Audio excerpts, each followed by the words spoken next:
오늘 이 시간에는 이 웨스트민스터 소요리 문답 제8문과 제9문을 주제로 해서 하나님의 창조하심에 대한 말씀을 선포하도록 하겠습니다. 하나님께서는 당신의 영광을 위해서 온 세상에서 일어날 모든 일들을 그분의 뜻과 계획에 따라 영원히 정하셨습니다. 우리는 그것을, 그 사역을 하나님의 작정이라고 부릅니다. 그리고 하나님께서는 그분의 작정을 이루시기 위하여 두 가지 방법을 사용하시는데 그 두 가지를 우리는 창조와 섭리라고 부릅니다. 제가 소요리 문답의 8문과 9문을 읽어드리도록 하겠습니다. 자, 먼저 제 8문입니다. 하나님은 자신의 작정을 어떻게 이루십니까? 답은 하나님은 자신의 작정을 창조와 섭리를 통해 이루십니다. 합니다. 그리고 다음으로 이어지는 9문은 창조는 무엇입니까? 답은 창조는 하나님이 능력의 말씀으로 엿새 동안 아무것도 없는 데서 모든 것을 만드신 것인데 이 모든 것이 매우 좋았습니다. 라고 되어 있습니다. 이 소요리 문답은 우리가 하나님에 대해서 믿어야 하는, 알아야 하는 진리에 대해서 점점 더 구체적인 것들을 점진적으로 알려줍니다. 8문에는 하나님의 작정이 창조와 섭리를 통해서 실현된다고 하는데 이 창조는 하나님께서 그분의 계획을 따라 눈에 보이는 것과 눈에 보이지 않는 온 세상의 만물을 무에서부터 창조하신 것이고, 섭리란 것은 그 모든 만물을 보존하시고 또한 통치하시는 하나님의 전능한 사역을 말하는 것입니다.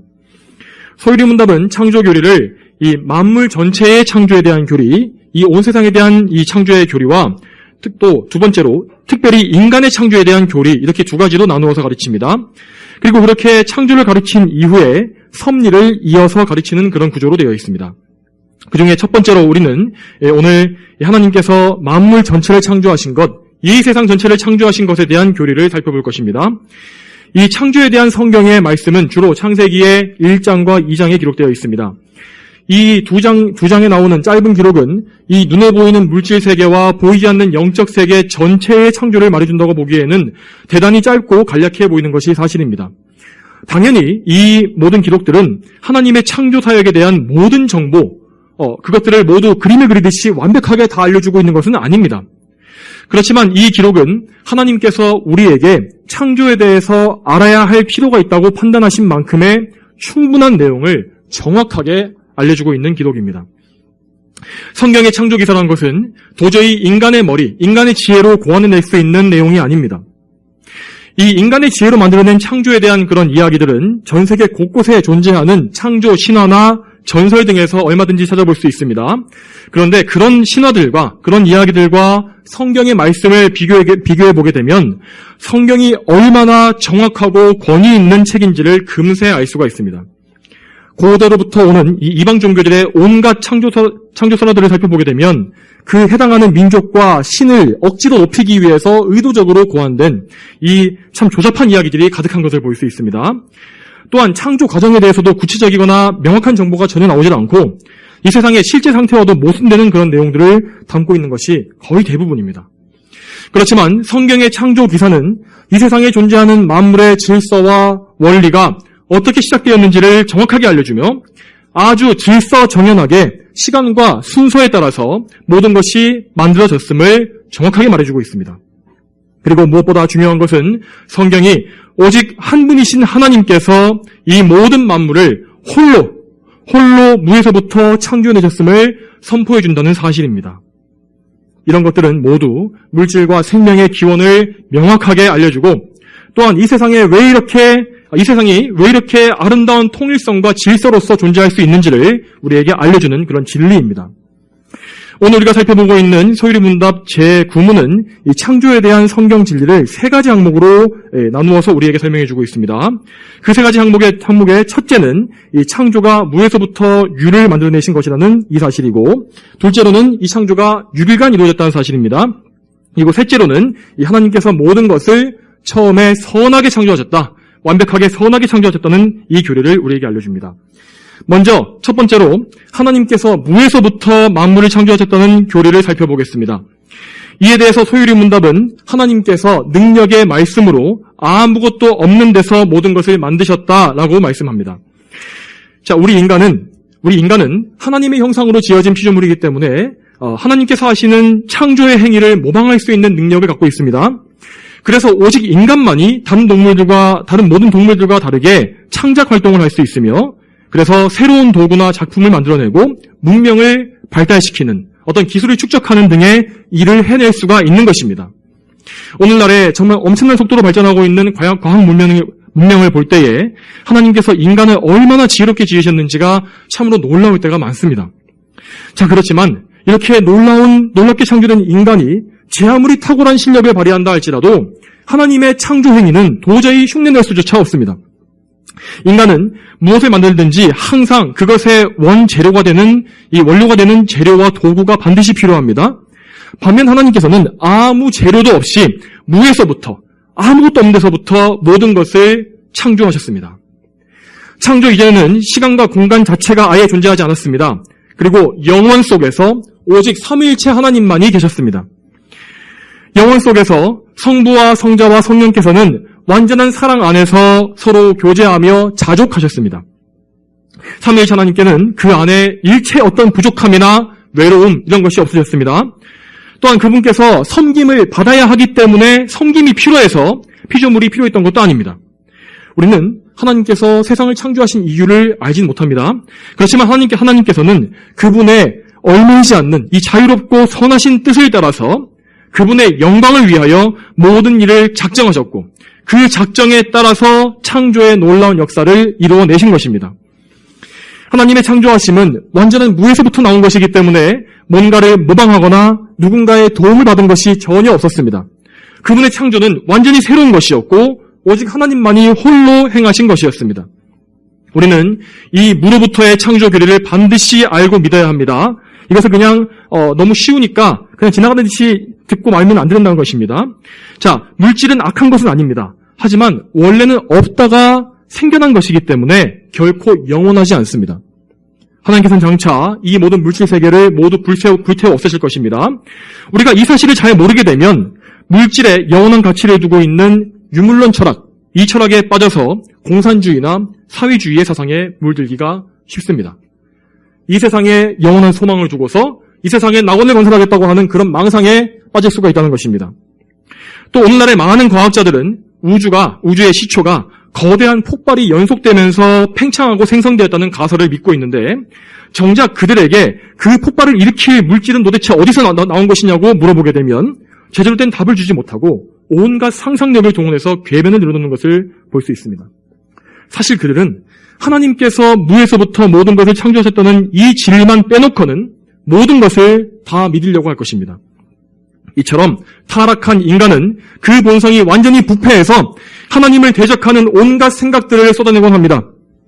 오직 성경만이 이 부패한 인간을 바른 길로 이끌어줄 수 있는 참된 진리를 가르쳐주는 유일한 책입니다. 히브리서 11장 3절에 이렇게 나와 있습니다. 믿음으로 우리는 온 세상이 하나님의 말씀으로 지어졌으며 보이는 것이 나타나 있는 것으로부터 만들어지지 않았다는 것을 안다. 우리는 이 말씀처럼 오직 하나님께서 만물의 근원, 제1 원인이 되심을 믿고 오직 그분께만 모든 영광을 돌릴 수 있어야 할 것입니다. 다음으로는 하나님께서 6일 동안 모든 것을 창조하셨다는 교리를 살펴보겠습니다. 먼저 이것을 살펴보기 위해서 창세기 1장에 나와 있는 첫째 날부터 여섯째 날까지의 하루하루 일어났던 창조의 역사를 좀 살펴보도록 하겠습니다. 첫째 날에 하나님께서는 빛을 창조하셨습니다. 하나님은 사람을 지으시기 전까지 모든 피조물을 다 말씀만으로 지으셨습니다. 그분은 말씀으로 지으신 것입니다. 창세기 1장 3절에 빛이 있어라 라는 한마디 말씀에 최초의 빛이 생겨났습니다. 우리가 지금 보기에는 이 태양이나 하늘의 태양이나 별들과 같이 광명체가 없으면 빛도 없을 것 같지 않습니까? 하지만 사실 광명체가 창조되기 이전에 빛을 낼 수 있는 어떤 물체가 있기 이전에 빛이 먼저 창조된 것입니다. 이렇게 빛이 창조됨으로써 빛과 어둠이 나뉘었고 그리고 낮과 밤이 나뉘게 되었다고 기록되어 있습니다. 둘째 날에 하나님께서는 위의 물과 아래의 물이 나뉘게 하셨다고 말씀하십니다. 그것을 궁창으로 기준으로 해서 궁창 위의 물과 궁창 아래의 물이 나뉘었다고 기록되어 있습니다. 그리고 이어지는 셋째 날에는 하늘 아래에 있는 물이 한 곳으로 모이고 마른 육지가 드러나게 되었습니다. 그렇게 하심으로써 하나님은 땅과 바다를 나누셨고 땅 위에 그날에 풀과 채소와 나무 등의 식물 등을 말씀으로 창조하셨습니다. 바로 이 셋째 날에 생명체가 최초로 탄생하게 된 것입니다. 여기에서 온갖 식물은 분명히 말씀에 각기 종류별로 나왔다라고 되어 있습니다. 자, 이렇게 이 말씀처럼 처음부터 생물의 모든 종은 완벽한 형상을 가지고 완벽한 원래 형상을 다 가지고서 각각 독립적으로 분리되어서 존재했던 것입니다. 반면에 진화론은 모든 생명체가 원시적인 유기물에서 시작돼서 세포 조각으로 발전하고 또 미생물로 진화하면서 각각 종류의 동물로 분화해 갔다고 말하지 않습니까? 그들의 이런 주장은 성경과는 완전히 반대되는 것입니다. 진화론자들은 진화의 근거 중에 하나로 생물들 간에 비슷한 특성들이 있다는 것을 말합니다. 자, 그러나 생물들이 이 다른 종류 간에도 비슷한 특성을 가질 수 있는 이유는 그 생물을 오직 한 분의 창조주가 만드셨기 때문이고, 또한 그분께서 식물과 새나 물고기, 들짐승을 크게 묶어서 구분해서 한꺼번에 만드셨기 때문입니다. 넷째 날에는 빛을 전달하는 해와 달과 별이 창조되었습니다. 이 천체들은 낮과 밤을 나누는 기준이 되었고 시간과 계절의 흐름을 알게 해주는 역할을 하게 되었습니다. 다섯째 날에는 공중의 새들과 바닷속의 생물들이 역시 각 종류별로 창조되었고, 여섯째 날에는 땅에 기는 모든 생물과 가축 등을 종류별로 지으시고 그 이후에 모든 피조물 중에 마지막으로 사람을 지으셨습니다. 그리고 모든 창조를 마치신 이후에 일곱째 날에 하나님께서는 창조의 모든 사역으로부터 쉬셨다고 기록되어 있습니다. 이 말씀은 하나님께서 창조하신 일이 너무나 어렵고 고단해서 휴식을 취하셔야만 했다는 뜻이 아닙니다. 하나님께서는 그럴 필요가 없으셨습니다. 하지만 하나님께서는 일곱째 날을 구별하셔서 거룩하게 하셨으며 그날에 마치 위대한 예술가가 자신의 작품을 바라보듯이 그분의 창조물들을 바라보시면서 만족해 하셨습니다. 자, 이번에는 이 창조의 기간에 대한 몇 가지 이론들에 대해서 말씀드리겠습니다. 자, 먼저 첫 번째로는 성경을 가장 일반적인 방법으로 해석해서 창조의 기간을 6일로 해석하고 거기에 창세기에 나온 족장들의 나이를 합산해서 지구의 역사를 대략 6,000년이나 약간 더 이상의 그런 기간으로 계산하는 주장이 있습니다. 이것을 우리는 가리켜서 젊은 지구 창조론이라고 부릅니다. 이 신학 이론은 18세기까지 기독교 전체에서 가르친 것이었고 창조 기사를 문자 그대로 받아들이는 가장 보편적인 이론입니다. 그리고 여기에 더해서 간격설이라 부르는 것도 있습니다. 이 간격설이라는 것은 이 창세기 1장 1절과 1장 2절 사이에 간격이 있다는 것인데 1장 1절에서 태초에 하나님께서 하늘과 땅을 창조하셨다라고 하셨을 때 첫 번째 세상이 창조되고 나서 천사들의 타락 사건이 있었다는 것입니다. 이 일로 인해서 세상에 혼돈과 어둠이 가득 차게 되었고 그래서 1장 2절에서 그 혼돈 상태를 묘사하기를 땅은 형체가 갖추어지지 않고 텅 비었으며 어둠이 깊은 위에 있었다라고 했다는 것입니다. 그래서 이 이론에 따르게 되면 세상 전체의 역사를 6,000년으로 한정되어서 보기는 좀 어렵고 그보다는 좀 더 긴 시간이 될 것이 분명합니다. 자, 간격론은 원래는 고전적인 세대주의의 해석을 담고 있었던 스코필드 성경에서부터 처음 나왔습니다. 그리고 이후에 서구 교회에 널리 퍼진 이론이 된 것입니다. 이 간격설은 물론 이 세대주의 성경을 통해서 먼저 나오긴 한 것이지만 이것 자체가 세대주의 신학의 이론에 기초한 것은 아닙니다. 그래서 창조의 원리나 어떤 하나님의 권위에 대해서 어떤 악영향을 끼치지는 않습니다. 실제로 로이드너스 목사님이나 아더핑크 목사님도 그분들의 저서에서 간격설을 인정하거나 또 지지하는 것을 볼 수가 있습니다. 이 간격설에 대해서는 물론 여러 가지 반론이 있긴 하지만 이것 자체는 성경에 비추어서 그렇게 큰 문제가 되지 않는 주장입니다. 그렇지만 여러분, 다음으로 살펴볼 주장은 성경의 이론에 비추어 보았을 때 상당히 문제가 있는 주장입니다.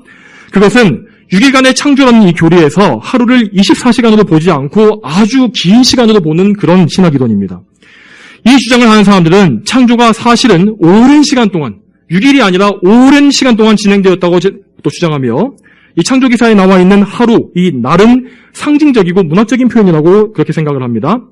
물론 그들의 주장에는 나름대로 뭔가 근거가 존재합니다.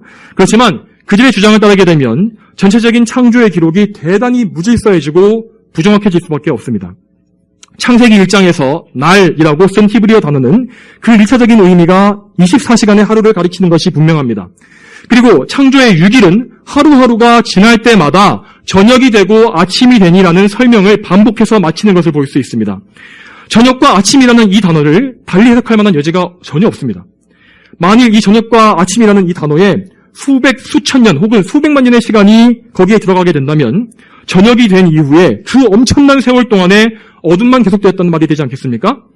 그렇게 되면 셋째 날에 창조되었던 식물들이 그 긴 어둠의 시간 동안 햇빛 없이 어떻게 생존할 수 있었단 말입니까? 그리고 지금 우리가 사용하고 있는 일주일을 7일로 계산하는 이 달력 역시 하나님의 창조 기간에 따라서 정해진 것인데 이것을 또 우리가 어떻게 설명할 수 있을까요? 성경적인 면에서나 상식적인 면에서나 창조는 정확히 각 24시간에 하루씩 총 6일간 이루어진 하나님의 역사로 보는 것이 옳은 것입니다. 자, 다음으로 하나님께서 이 세상을 선하게 창조하셨다고 하는 이 교리에 대해서 살펴보겠습니다. 웨스트민스터 소유리 문답은 하나님께서 창조하신 모든 것이 매우 좋았다라고 가르칩니다. 이 교리는 하나님께서 6일간 세상을 창조하시는 동안에 중간중간 그분의 이 피조물들을 보시면서 하신 말씀을 보면 금방 알 수 있습니다. 창세기 1장 31절에 하나님께서 그 지으신 것을 모든 것을 보시니 보시기에 매우 좋았다라고 되어 있는데 이와 똑같은 표현이 창세기 1장에서 7번이나 반복되어 있는 것을 볼 수 있습니다. 만일 처음 창조하셨던 세상에 아주 조금이라도 죄악이나 더러운 것, 악한 것이 들어가 있었다면 선하신 하나님께서 그 세상을 보시고서 좋다고 말씀하실 수는 없었을 것입니다. 디모데전서 4장 4절에서 하나님께서 지으신 모든 것이 다 선함으로 감사함으로 받으면 아무것도 버릴 것이 없으니 라고 말씀하셨습니다. 우리는 이 진리대로 하나님께서 세상을 선하게 창조하셨다는 사실을 믿어야 합니다. 하나님의 창조는 완벽하게 선하였지만 거기에 우리 인간이 간교해서 죄를 지었기 때문에 악이 들어오게 된 것입니다. 이 세상이 망가지고 죄악이 가득하게 된 것은 하나님의 책임이 없습니다. 오직 우리 인간의 책임만 있을 뿐입니다.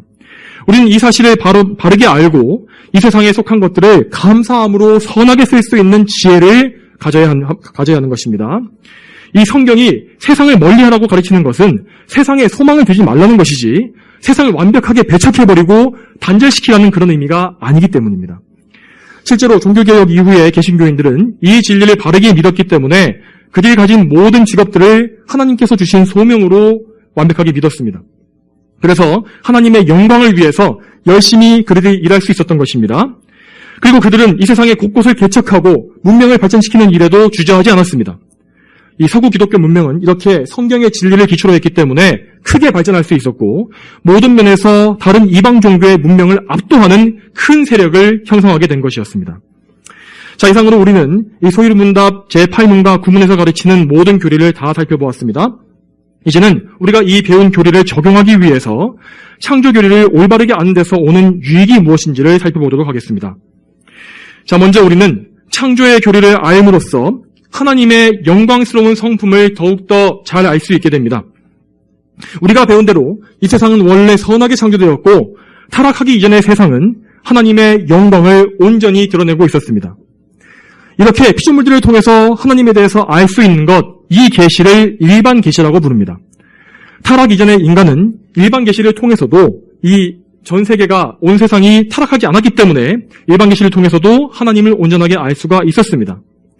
그렇지만 인간의 범죄로 인해서 이 세상에 죄가 들어온 이후로 만물 역시 죄악의 영향을 크게 받아서 부패하게 되었습니다. 또한 우리 인간은 하나님께 대해서 영적으로 죽어버렸기 때문에 만물에 나타나 있는 계시를 통해서는 하나님에 대한 올바르고 충분한 지식을 얻을 수가 없게 된 것입니다. 그래서 지금의 우리는 일반 계시만으로 절대로 구원을 받을 수가 없는 것입니다. 이처럼 죄인들이 하나님을 알 수 없는 영적인 무능력에 빠져버렸기 때문에 하나님께서는 그분의 아들을 이 세상에 보내주시고 또한 기록된 성경을 우리에게 내려주셔서 우리에게 특별한 계시를 더해주신 것입니다. 우리는 이 특별한 계시, 특별 계시를 통해서 성령님의 역사하심으로 구원을 얻어서 새로운 피조물이 되었습니다. 자, 여러분, 이런 새 창조를 통해서 우리는 비로소 하나님께서 창조하신 세상에 드러나 있는 하나님의 영광을 바르게 보고서 그분을 찬송할 수가 있게 되었습니다. 물론 지금의 이 세상은 죄로 얼룩져 있고 망가져 있습니다. 또한 시간이 흐르면서 세상은 점점 더 무너져가고 있는 것이 사실입니다. 그렇지만 그럼에도 불구하고 온 우주 만물은 여전히 그것을 창조하신 하나님의 놀라운 영광을 널리 선포하고 있습니다. 그러므로 우리는 창조의 교리를 더 깊이 깨달음으로써 이 세상의 만물을 영적인 눈으로 바라보고 하나님을 높일 수가 있는 것입니다. 시편 29편에서 다윗은 자연의 광대함에서 드러나고 있는 하나님의 영광을 이렇게 노래했습니다. 여호와의 음성이 물 위에 계신다. 영광의 하나님께서 천둥 소리를 내시고 여호와께서 큰 물 위에 계신다. 여호와의 음성은 힘이 있고 여호와의 음성은 위엄차다. 여호와의 음성이 백향목을 꺾으시니 여호와께서 레바논의 백향목을 꺾으신다. 또한 이러한 진리대로 옛날에 조나단 에드워즈 목사님 역시 천둥과 폭풍우나 번개 등의 자연현상을 볼 때에 하나님의 거룩한 음성을 듣는 것과 같이 느꼈었고 그것이 너무나 기뻐서 하나님의 영광을 찬미했었다고 합니다. 이처럼 우리는 단지 이렇게 예배당에서만 하나님을 기뻐하고 찬송할 수 있는 것이 아닙니다. 우리는 우리가 사는 곳 모든 곳에서 하나님의 영광을 발견하고 그분의 섭리와 피조물의 그 아름다움을 발견할 수 있습니다. 그래서 그분을 높일 수가 있는 것입니다. 우리는 산이나 바다에서 들에서 하나님을 높일 수가 있고 또한 집 앞에 펴있는 들꽃이나 잡초 한떨기를 보면서도 하나님의 영광과 그 세밀하신 아름다움을 찬송할 수가 있는 것입니다. 우리가 이렇게 창조에 대한 이 바른 지식을 바르게 알고 더 깊이 깨달아갈수록 우리의 생각은 점점 더 하나님으로 가득 차게 될 것입니다. 그러면 우리는 우리의 삶 속에서 좀 더 자주 하나님을 발견하고 좀 더 많이 하나님을 찬양하고 높일 수가 있게 되는 것입니다. 또한 여러분, 이 창조기를 바르게 아는 것은 이 세상에 가득 차 있는 우상 숭배와 사악한 사상들로부터 우리를 지켜주는 데 큰 유익을 줍니다. 이 창조와 만물에 대한 올바른 지식이 없는 죄인인 인간은 창조물들을 볼 때에 창조주 하나님을 생각하는 것이 아니라 그 창조물 자체를 기뻐하고 심지어 그 창조물을 숭배하는 어리석음을 보여줍니다. 이사야 44장에 기록되어 있는 어리석은 우상 숭배자는 나무 한 조각을 쪼개서 한 조각으로는 우상을 만들어서 거기에 절하고 나머지 한 조각은 땔감으로 써서 불을 쬐거나 음식을 구워 먹습니다. 사실상 하나님을 섬기지 않는 모든 죄인의 모습이 다 이렇게 어리석은 것입니다.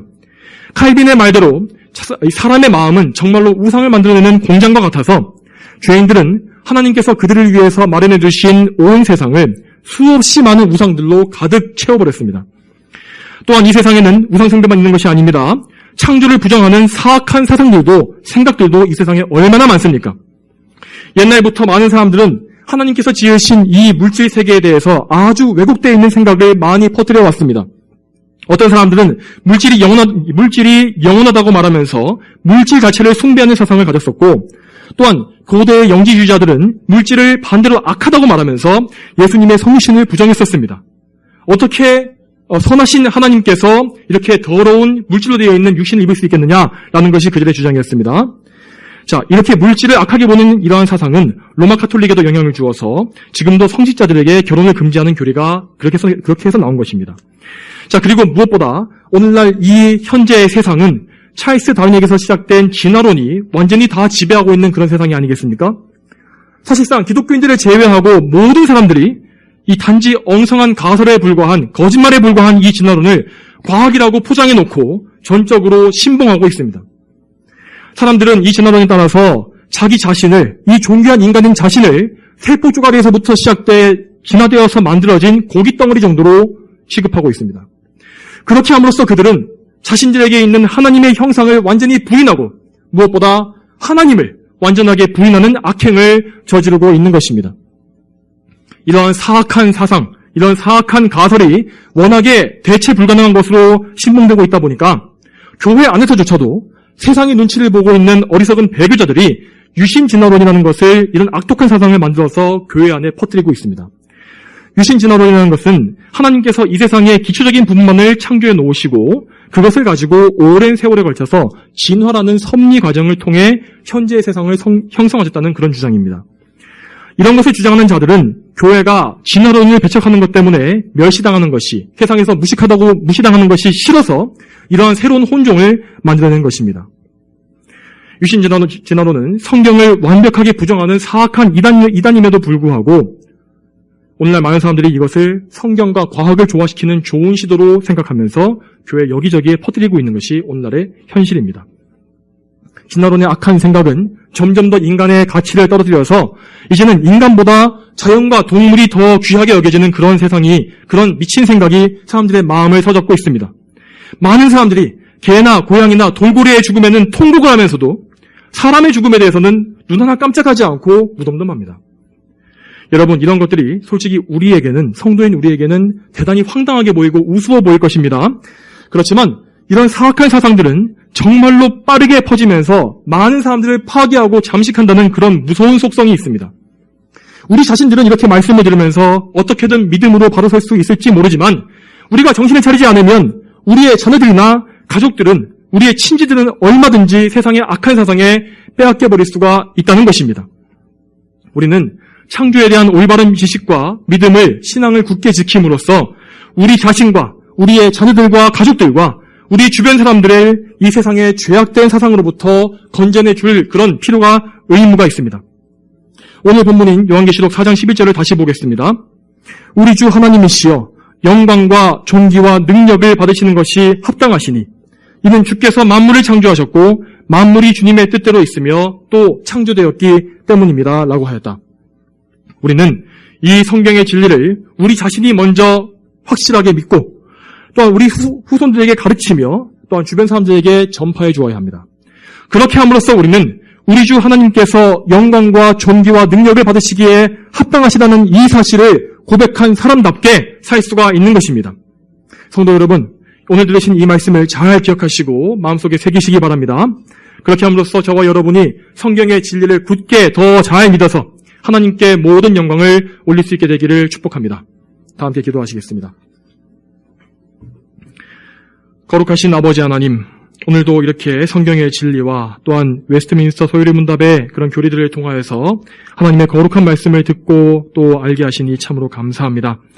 하나님 아버지, 이 온 세상을 하나님께서 홀로 무에서부터 유로 창조하셨다는 이 사실을 우리가 굳게 믿으며 흔들리지 않도록 도와주시옵소서.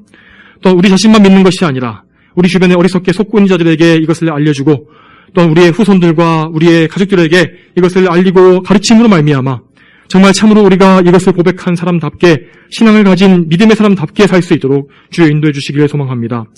또한 우리가 하나님의 아는 지식을 더 풍성히 알고 더 많이 쌓아서 우리가 정말 삶의 모든 부분에서 하나님께 영광을 돌리며 주님을 기뻐할 수 있도록 주여 인도하여 주시옵소서.